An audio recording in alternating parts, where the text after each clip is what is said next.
Before we get started, please go over to Amazon.com and grab a copy of my book, Education and Justice.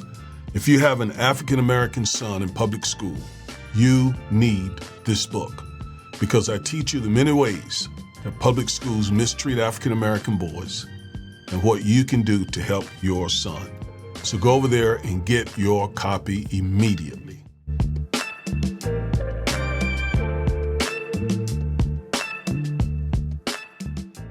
So Trump announced today that he wants to seek capital punishment, that is the death penalty, for any murder cases in D.C. So that's what I want to talk about in this video. But this is really, really serious. And I got to remind you, I warned and I pleaded with black men in multiple videos. I went back and counted the number of videos I did speaking specifically to black men about what Trump would do if they helped get him reelected. And there are about 10, I think maybe 11, addressing black men, younger black men specifically, in those videos. And I did everything I could to school them that Trump does not care about them. He uses them. But too many of them listened to the pro-black imposters. And they were led to either vote for Trump or to vote the couch. In other words, to stay home. Now he says he's pushing to see that people who commit murder in the nation's capital are put to death. And we know that that will target African American men particularly. All right? Although black men in increasing numbers, young black men, help get him reelected. Hey, family, do you believe in the work we're doing? Does our content speak to you? Do you appreciate our in-depth legal analysis and political commentary from an African American perspective? Do you believe it matters to our community? Then don't just watch from the sidelines. Please click that membership button and become a member of the 2% Club today. That's right, we need just 2% of our subscribers to become channel members. For just $4.99 a month, that's less than 20 cents a day, you'll help us keep creating powerful content that defends our democracy, demands justice, and develops a strong African American community. But if you want more, at $9.99 a month, which is only 33 cents a day, you'll get access to exclusive members-only live streams, bonus content, and behind-the-scenes updates. And for just $14.99 a month, which is under 50 cents a day, our top-tier members get access to live Zone calls, strategy sessions, and a direct voice in shaping this movement. We're not just building a YouTube channel. Folks, we're building a movement based on righteousness and justice, just what our community needs in a time of disinformation and division. So if you believe in what we're doing, click the membership button and join now. Become a member of the 2% Club today. Let's build something powerful together. So on August 26, 2025, during a cabinet meeting, Trump said, capital punishment, capital punishment. If somebody kills somebody in the Capitol, Washington, D.C., we're going to be seeking the death penalty. And that's a very strong preventative. But here's the truth. D.C. abolished the death penalty in 1981. So local murder cases cannot carry capital punishment. Federal law allows the death penalty only in rare circumstances. And it's important to make the distinction because although D.C. is not a state, it does have its own law, its own homicide law. And that homicide law does not carry the death penalty. So in order for Trump to carry out the death penalty of a murder case that is committed in D.C., the murder has to be involving some federal officer or it had to occur on federal property, or maybe a terrorism case or hate crimes case, some special set of circumstances. Otherwise, he cannot get the death penalty, not to my knowledge. Now, I'm not a D.C. attorney, so I can't say for sure, but that is what I strongly believe. All right? So he's throwing it out there, and he's putting it out there to kind of let you know where his head is.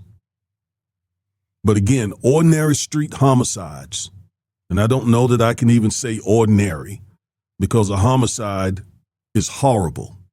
I've dealt with those in my own family. But the point is, they do not qualify under D.C. law for the death penalty. But the fact that it's in his heart, the fact that he wants to do that, knowing most people that would be put to death are young black men. And a lot of them voted him in. But he doesn't care.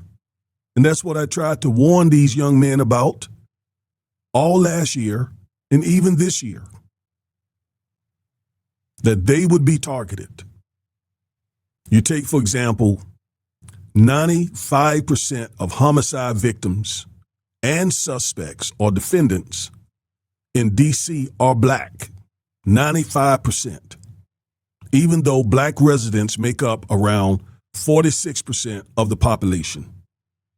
Most victims and most of the defendants are between 18 and 34 years old. And that context matters. And those are the very people that he wants to seek the death penalty for or against, however you want to look at it. You see, when Trump pushes for the death penalty in D.C., it will disproportionately threaten the lives of black men. Under Trump's first term, his administration carried out 13 federal executions between July 2020 and January 2021, which was the most by any U.S. president in over 120 years. Now, for perspective, between 1963 and 2019, the federal government executed 3 people total. Trump broke that record, and he broke that norm aggressively in his final 6 months of his first term. The last person executed was a man named Dustin Higgs on January 16th, 2021. And in that case, they even ignored clemency petitions, and they fast-tracked the executions during a pandemic, something unseen in modern American history. You see, that shows not only a willingness, but a desire to use the death penalty as a political weapon. I am a practicing criminal defense civil rights lawyer, and I have tried murder cases. And let me tell you, and I want to be very clear about this, I strongly oppose the death penalty. And that's because, according to organizations like the Death Penalty Information Center, more than half of the people exonerated from death row are black people. Although black people make about 14% of the total population, half of those who shouldn't be on death row and are exonerated are black. Trump knows black voter support for him rose from like 8% in 2020 to about 15% in 2024. And among black men, they estimate that his numbers, percentage of black men who supported him rose as high as 21 to 25%. Yet he's now targeting them. Well, why do you say he's targeting them? Because if you seek the death penalty in a city where black men are disproportionately prosecuted, you're going to prosecute a whole lot of black men, and you're going to send a whole lot of young black men to death row.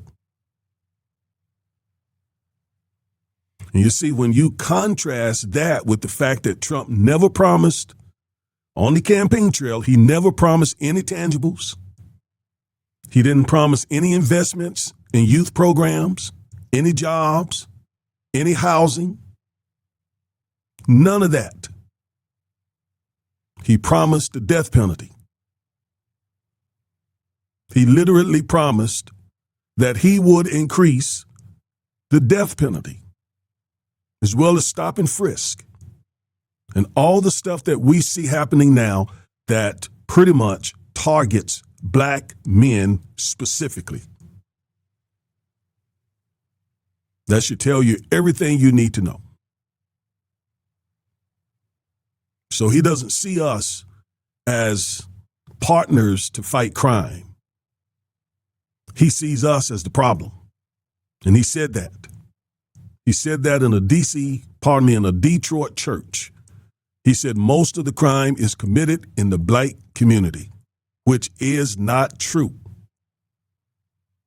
Meanwhile, DC's violent crime rate fell 32% from 2023 to 2024, hitting a 30-year low. And he just shrugs that off, and many people who follow him shrugs it off as well, including some black people. But it's true. So when you look at the data, Trump's not fighting crime. He's manufacturing fear to justify his authoritarian policies. I just got to be honest with you about this.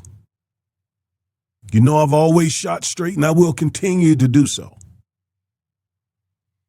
Some of you always mention the so-called 1994 crime bill, but you never mention the war on drugs started by the GOP, specifically Nixon and Reagan, that filled millions with young black men. That was the beginning of mass incarceration. And they did that for nefarious purposes.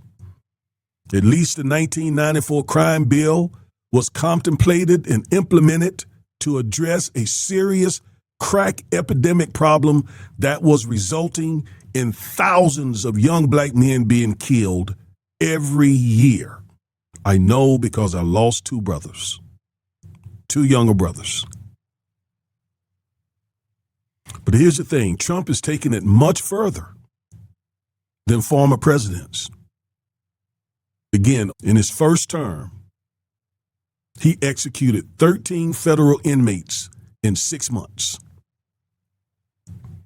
More than any U.S. presidents combined over the previous 40, 50 years.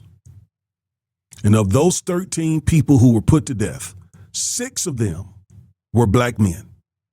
6, almost half. For decades, federal executions were almost unheard of until Trump revived and accelerated them. And that during a pandemic. And ignoring clemency appeals and norms. And now he wants to go even further, folks. Not just the death penalty, but he has called for lowering the age of when a juvenile can be prosecuted like an adult. He wants to prosecute juveniles who are under 14 as though they are grown men. And we know 14-year-old children have not developed mentally, emotionally, psychologically, physically, in all ways, in every way you look at it, as adult men. That is a horrible idea to prosecute under 14-year-old young kids. That is a horrible idea. I have represented hundreds of juveniles. Hundreds. Not 1 or 2.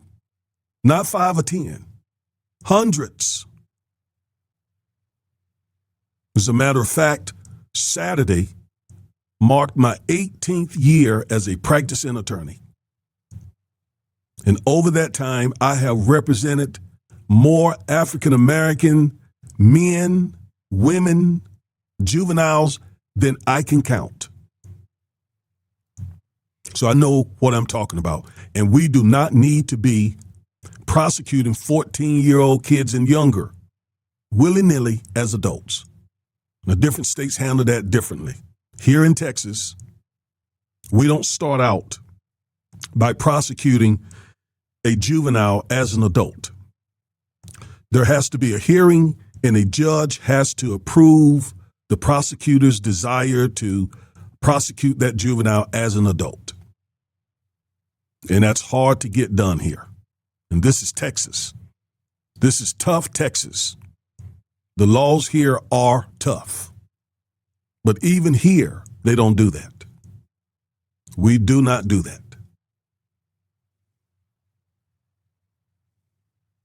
So imagine what that means for black boys in D.C. Given the demographics of arrests and prosecutions, if convicted, these 14-year-old kids and younger could end up in adult prisons where they would be easy prey for the predators in prison. Really? Really?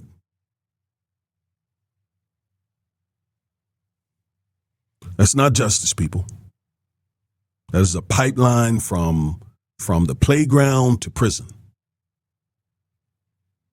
and possibly to the execution chamber if Trump gets his way. And let me tell you something. As the sitting president with federal funds, he has a lot of power because he can say to a lot of these police departments, these police agencies, which there are about 19,000 around the country, as well as a lot of these prosecutors' offices, DA offices, that if you want these federal dollars, you got to do X, Y, Z.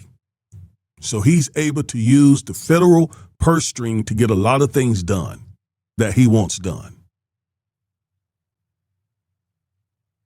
So don't think, well, he doesn't have any control over what states do. That's true. Because of the 10th Amendment, states are sovereign. Okay? I'm a lawyer. I understand that. But I also understand that the federal government oftentimes uses the federal purse string, that is, federal funds, to get states to follow suit. So this is the mindset behind his promise for death penalty, for the death penalty in D.C. murder cases.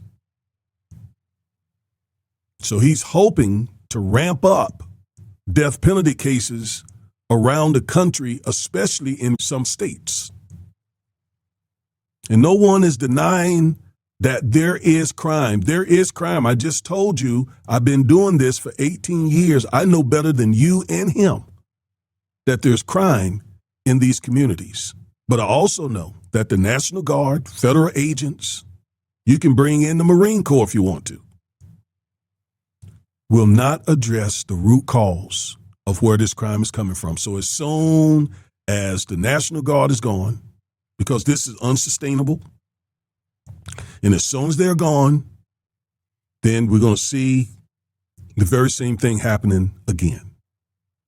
So why not take the resources that he's using, having the National Guard in these communities, use those resources for more jobs, for youth programs, to help young men get on their feet after they have been convicted of a crime, and so many other things, reentry programs and so forth and so on, so much.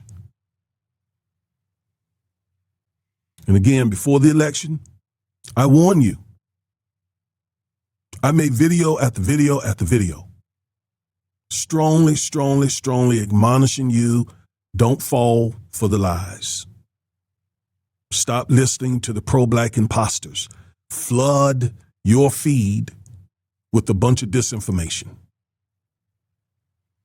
such as Democrats have done nothing for African American people.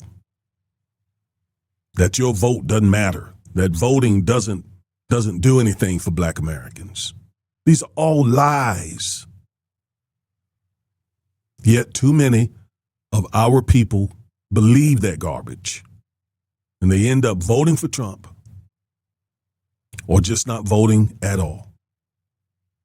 And that's who we got to focus on. We got to focus on those people who did not go vote.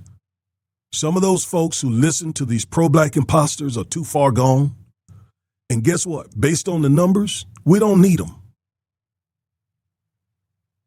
Because millions more just didn't vote, who are not listening to the pro-Black imposters and the Black conservatives. So I was happy to hear just yesterday that the NAACP is getting out its voting machine now. And this other organization, great organization, the name of it is Black Voters Matter.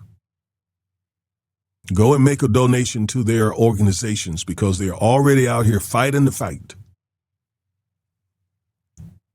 Because voting for Trump, I'm going to tell you, it has not worked out well for African American people. And we're only 7 months into his second term. We got 3.5 more years of this. 3.5 more years of this. So not voting or voting for Trump gave him the power to actually target Blacks. This is why fighting disinformation is so very important. Because with Trump ramping up the death penalty, the cost of not being engaged, the cost of being low information voters could be life or death. Literally. So, again, I warned you then, I'm warning you now. Trump used a lot of you to get this Project 2025 agenda in place. And once again, I am imploring you, don't let it happen again. Go ahead and do what you need to do to get registered to vote. Do not sit home on election day this time. Make sure you're registered. If you need special documents to get registered, get registered. Now, I'll be releasing a video really soon that talks about how we can fight. In fact, the name of the video is going to be Countering and Reversing Project 2025. And I'm going to offer you 10 things that we can do to try to counter and reverse the impact of Project 2025 on us individually and on our community. So be looking out for that video. It is coming. All right? So, yes, I spoke the truth ever since I've been on this thing. Ever since I've been on YouTube, I'm going to continue to speak the truth. All right? Because our vote and our lives, we cannot allow them to be weaponized against us again. All right? I am Reverend and Civil Rights Attorney Augustus Corbett. Thank you for watching this video. And remember, stay woke.